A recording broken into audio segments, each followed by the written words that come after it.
2 Samuel chapter 14.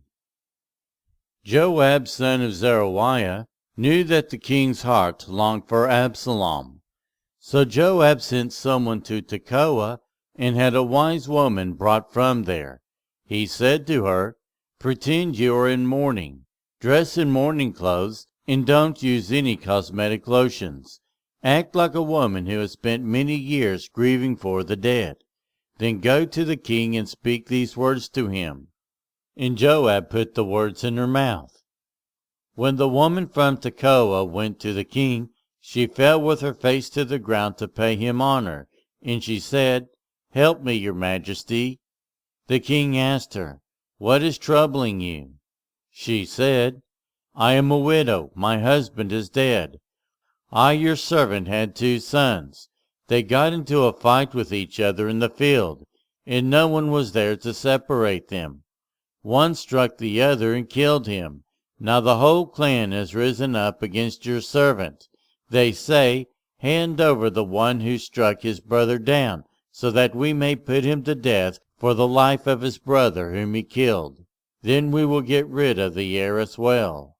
They would put out only the burning coal I have left, leaving my husband neither name nor descendants on the face of the earth."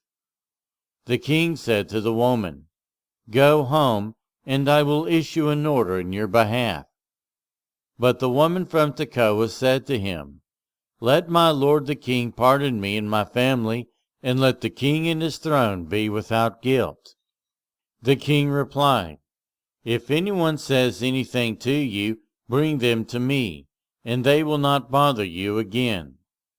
She said, "Then let the king invoke the Lord his God to prevent the avenger of blood from adding to the destruction, so that my son will not be destroyed." "As surely as the Lord lives," he said, "not one hair of your son's head will fall to the ground." Then the woman said, "Let your servant speak a word to my lord the king." "Speak," he replied. The woman said, "Why then have you devised a thing like this against the people of God? When the king says this, he does not convict himself, for the king has not brought back his banished son. Like water spilled on the ground, which cannot be recovered, so we must die. But that is not what God desires. Rather, he devises ways so that a banished person does not remain banished from him. And now I have come to say this to my lord the king, because the people have made me afraid.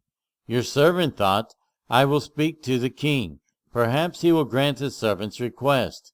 Perhaps the king will agree to deliver his servant from the hand of the man who is trying to cut off both me and my son from God's inheritance. And now your servant says, May the word of my lord the king secure my inheritance. For my lord the king is like an angel of God in discerning good and evil. May the Lord your God be with you."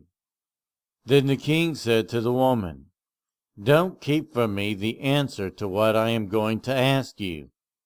"Let my lord the king speak," the woman said. The king asked, "Isn't the hand of Joab with you in all this?"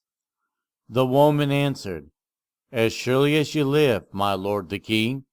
No one can turn to the right or to the left from anything my lord the king says. Yes, it was your servant Joab who instructed me to do this and put all these words into the mouth of your servant. Your servant Joab did this to change the present situation. My lord has wisdom like that of an angel of God. He knows everything that happens in the land." The king said to Joab, "Very well, I will do it. Go, bring back the young man Absalom." Joab fell with his face to the ground to pay him honor, and he blessed the king. Joab said, "Today your servant knows that he has found favor in your eyes, my lord the king, because the king has granted his servant's request." Then Joab went to Geshur and brought Absalom back to Jerusalem. But the king said, "He must go to his own house. He must not see my face." So Absalom went to his own house, and did not see the face of the king.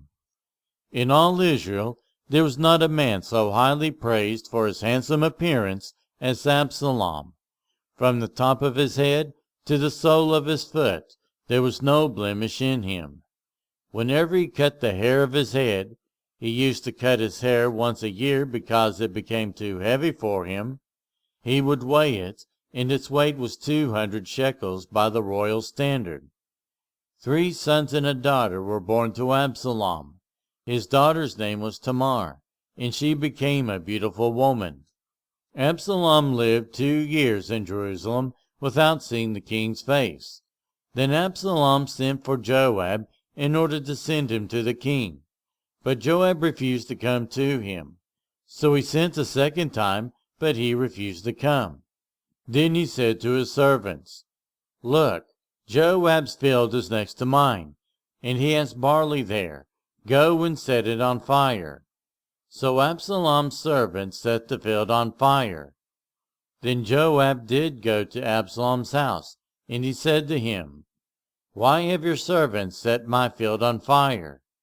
Absalom said to Joab, "Look, I sent word to you and said, 'Come here so I can send you to the king to ask, why have I come to Geshur? It would be better for me if I were still there.' Now then, I want to see the king's face, and if I am guilty of anything, let him put me to death." So Joab went to the king and told him this. Then the king summoned Absalom, and he came in and bowed down with his face to the ground before the king. And the king kissed Absalom.